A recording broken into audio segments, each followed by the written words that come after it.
आज हम पहले इतिहास की पुस्तक में अध्याय 20 और भजन संहिता 51 का अध्ययन करेंगे। फिर नए वर्ष के आरंभ में जब राजा लोग युद्ध करने को निकला करते हैं, तब योआब ने भारी सेना संग ले जाकर अम्मोनियों का देश उजाड़ दिया और आकर रब्बा को घेर लिया। परंतु दाऊद यरूशलेम में रह गया और योआब ने रब्बा को जीत कर ढा दिया। तब दाऊद ने उनके राजा का मुकुट उसके सिर से उतार कर क्या देखा कि उसका तोल किक्कार भर सोने का है और उसमें मणि भी जड़े थे, और वह दाऊद के सिर पर रखा गया। फिर उसे नगर से बहुत सा सामान लूट में मिला। उसने उसमें रहने वालों को निकाल कर आरों और लोहे के हेंगों और कुल्हाड़ियों से कटवाया, और अम्मोनियों के सब नगरों के साथ भी दाऊद ने वैसा ही किया। तब दाऊद सब लोगों समेत यरूशलेम को लौट गया। इसके बाद गेजेर में पलिस्तियों के साथ युद्ध हुआ। उस समय हुशाई सिब्बक ने सिप्पे को, जो राजा की संतान था, मार डाला और वे दब गए। पलिस्तियों के साथ फिर युद्ध हुआ। उसमें याईर के पुत्र एल्हानान ने गती गोलियात के भाई लहमी को मार डाला, जिसके बर्छे की छड़ जुलाहे की डोंगी के समान थी। फिर गत में भी युद्ध हुआ, और वहाँ एक बड़े डील डोल का पुरुष था जो रापा की संतान था, और उसके एक एक हाथ पाँव में 6 उंगलियां अर्थात सब मिलाकर 24 उंगलियां थी। जब उसने इस्राएलियों को ललकारा, तब दाऊद के भाई शिमा के पुत्र योनातान ने उसको मारा। यही गत में रापा से उत्पन्न हुए थे, और वे दाऊद और उसके सेवकों के हाथों मार डाले गए। भजन संहिता 51। प्रधान बजाने वाले के लिए दाऊद का भजन। जब नातान नबी उसके पास इसलिए आया कि वह बत्शेबा के पास गया था। हे परमेश्वर, अपनी करुणा के अनुसार मुझ पर अनुग्रह कर, अपनी बड़ी दया के अनुसार मेरे अपराधों को मिटा दे। मुझे भली भांति धोकर मेरा अधर्म दूर कर, और मेरा पाप छुड़ाकर मुझे शुद्ध कर। मैं तो अपने अपराधों को जानता हूँ, और मेरा पाप निरंतर मेरी दृष्टि में रहता है। मैंने केवल तेरे ही विरुद्ध पाप किया, और जो तेरी दृष्टि में बुरा है वही किया है, ताकि तू बोलने में धर्मी और न्याय करने में निष्कलंक ठहरे। देख, मैं अधर्म के साथ उत्पन्न हुआ, और पाप के साथ अपनी माता के गर्भ में पड़ा। देख, तू हृदय की सच्चाई से प्रसन्न होता है, और मेरे मन ही में ज्ञान सिखाएगा। जूफा से मुझे शुद्ध कर, तो मैं पवित्र हो जाऊंगा। मुझे धो, और मैं हीम से भी अधिक श्वेत बनूंगा। मुझे हर्ष और आनंद की बातें सुना, जिससे जो हड्डियां तूने तोड़ डाली है वे मगन हो जाए। अपना मुख मेरे पापों की ओर से फेर ले, और मेरे सारे अधर्म के कामों को मिटा डाल। हे परमेश्वर, मेरे अंदर शुद्ध मन उत्पन्न कर, और मेरे भीतर स्थिर आत्मा नए सिरे से उत्पन्न कर। मुझे अपने सामने से निकाल न दे, और अपने पवित्र आत्मा को मुझसे अलग न कर। अपने किए हुए उद्धार का हर्ष मुझे फिर से दे, और उदार आत्मा देकर मुझे संभाल। तब मैं अपराधियों को तेरा मार्ग सिखाऊंगा, और पापी तेरी ओर फिरेंगे। हे परमेश्वर, हे मेरे उद्धारकर्ता परमेश्वर, मुझे हत्या के अपराध से छुड़ा ले। तब मैं तेरे धर्म का जय जयकार करने पाऊंगा। हे प्रभु, मेरा मुंह खोल दे, तब मैं तेरा गुणानुवाद कर सकूंगा। क्योंकि तू मेल बलि से प्रसन्न नहीं होता, नहीं तो मैं देता। होम बलि से भी तू प्रसन्न नहीं होता। टूटा मन परमेश्वर के योग्य बलिदान है। हे परमेश्वर, तू टूटे और पीसे हुए मन को तुच्छ नहीं जानता। प्रसन्न होकर सियोन की भलाई कर, यरूशलेम की शहरपनाह को तू बना। तब तू धर्म के बलिदानों से अर्थात सर्वांग पशुओं के होम बलि से प्रसन्न होगा। तब लोग तेरी वेदी पर बेल चढ़ाएंगे। पहले इतिहास के 20वें अध्याय में राजा दाऊद के शासनकाल के दौरान वसंत ऋतु है। यह वह समय है जब राजा आमतौर पर युद्ध के लिए जाते हैं। योआब अभी भी दाऊद के सबसे भरोसेमंद कप्तानों में से एक है। हालांकि बाद में दाऊद को उसके साथ मुश्किलें होगी, लेकिन अब योआब दाऊद की सेना को इकट्ठा करता है और उन्हें युद्ध के लिए ले जाता है। इस्राएल की सेना अम्मोनियों की भूमि पर हमला करती है और फिर रब्बा को घेर लेती है। हालांकि दाऊद यरूशलेम में ही रह जाता है। रब्बा अम्मोनियों की राजधानी है। योआब रब्बा को खंडहर में बदल देता है और दाऊद राजा से मुकुट ले लेता है। ये सोने से बना है और रत्नों से सजाया गया है। फिर इसे दाऊद के सिर पर रखा जाता है और यह उसका मुकुट बन जाता है। दाऊद रब्बा को लूटता है और शहर से बहुत सारा खजाना लूटता है।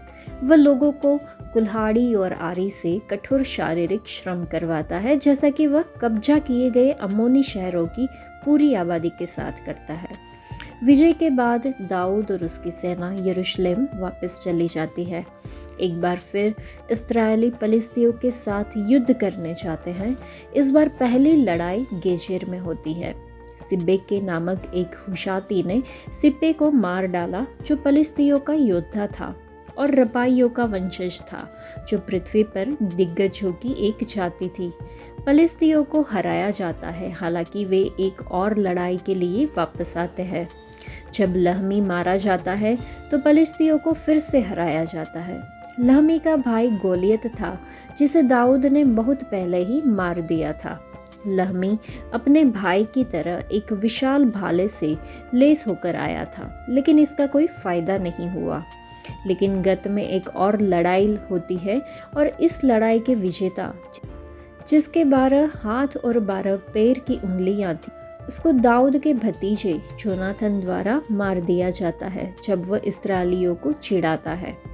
इन युद्धों में फलिस्तियों के सभी योद्धा दैत्य की जाति से थे और उन सभी को दाऊद के आदमियों ने परास्त कर दिया। हालांकि प्रभु अपने विश्वासी लोगों के पापों को कठोरता से सुधारेंगे, लेकिन वे उन्हें उनके शत्रुओं के हाथ में नहीं छोड़ेंगे। उनकी सहायता से उन लोगों की संख्या और शक्ति के सभी लाभों पर विजय प्राप्त होगी जो उनके इस्राएल का विरोध करते हैं। जो कोई भी मसीह पर भरोसा करता है वह उससे अधिक विजयी होगा जो उनसे प्रेम करता है। भजन संहिता 51 पश्चाताप और पुनर्स्थापना का भजन है। यहाँ पे 3 मुख्य बातें हैं। दाऊद पाप का पश्चाताप करता है, शुद्धिकरण और पुनर्स्थापना चाहता है और गवाही देने के लिए प्रतिबद्ध है। क्षमा के लिए प्रार्थना हम देखते हैं। ये बैतशेबा के साथ पाप करने के बाद दाऊद द्वारा दया और क्षमा के लिए दिल से की गई विनती है। दाऊद अपने अपराधों को स्वीकार करता है और शुद्ध हृदय और नवीनीकृत आत्मा के लिए परमेश्वर से विनती करता है।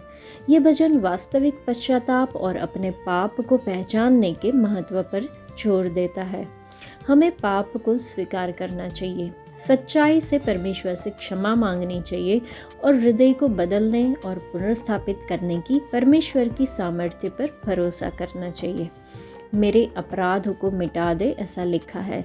मुझे भली भांति धोकर मेरा अधर्म दूर कर और मेरा पाप छुड़ा कर मुझे शुद्ध कर। क्या ये 3 अवधारणाएं समानार्थी है या उनके बीच क्या अंतर है? ये प्रश्न मेरे मन में बहुत समय से घूम रहा था और जब भी मैं ये भजन पढ़ती हूँ तो मैं फिर से सोचना शुरू कर देती हूँ।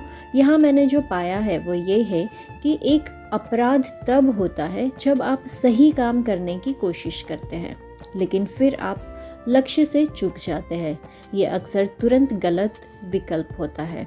ये अभी भी गलत है और इसे मिटाने या परमेश्वर द्वारा मिटाए जाने की आवश्यकता है। एक अधर्म कुछ गलत है जिसे योजनाबद्ध और अच्छी तरह से व्यवस्थित किया गया था। इसे पूरी तरह से जीवन के जल से धोया जाना चाहिए।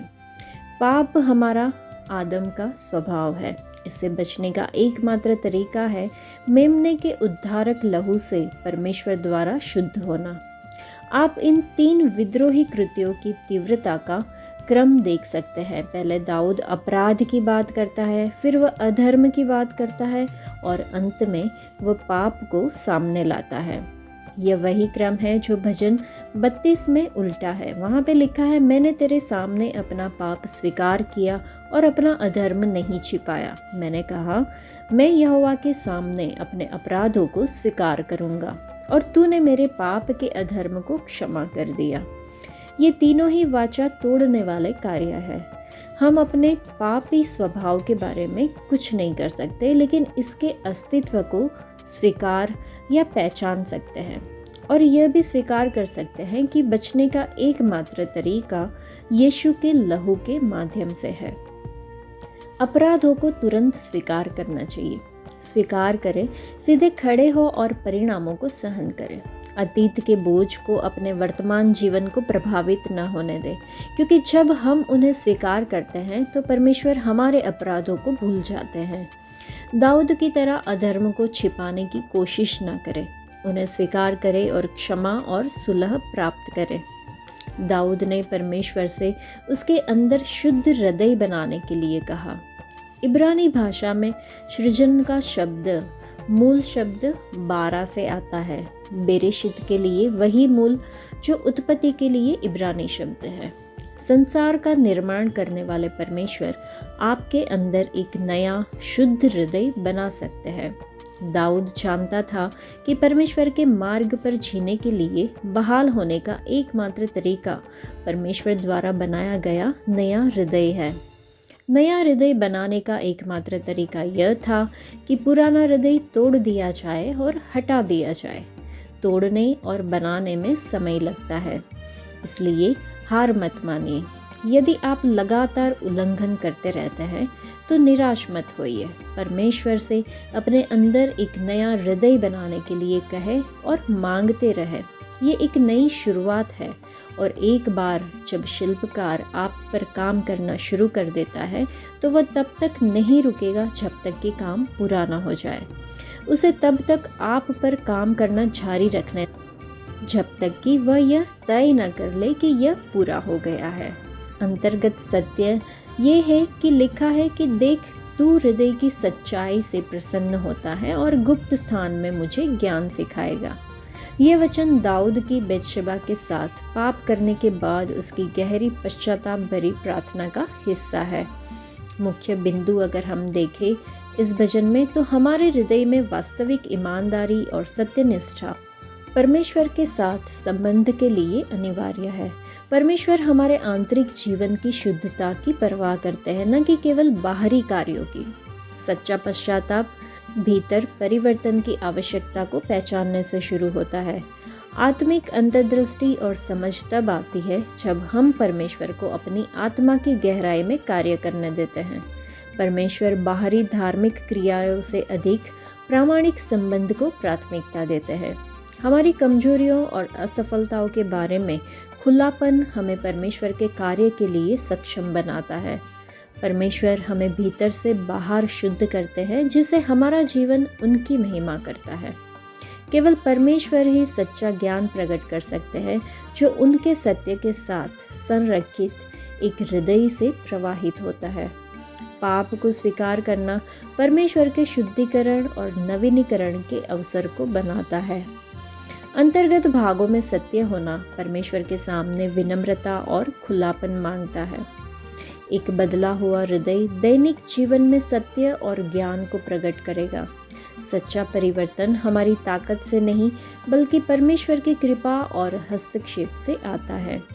जैसे ही हम उनके प्रकाश को अपने छिपे हुए कोनों में आमंत्रित करते हैं, हम उनकी छवि में बदलते जाते हैं। ऐसे जीवन जीते हैं जो उन्हें महिमा देता है। 12वें वचन में लिखा है कि अपने किए हुए उद्धार का हर्ष मुझे फिर से दे और उदार आत्मा देकर मुझे संभाल।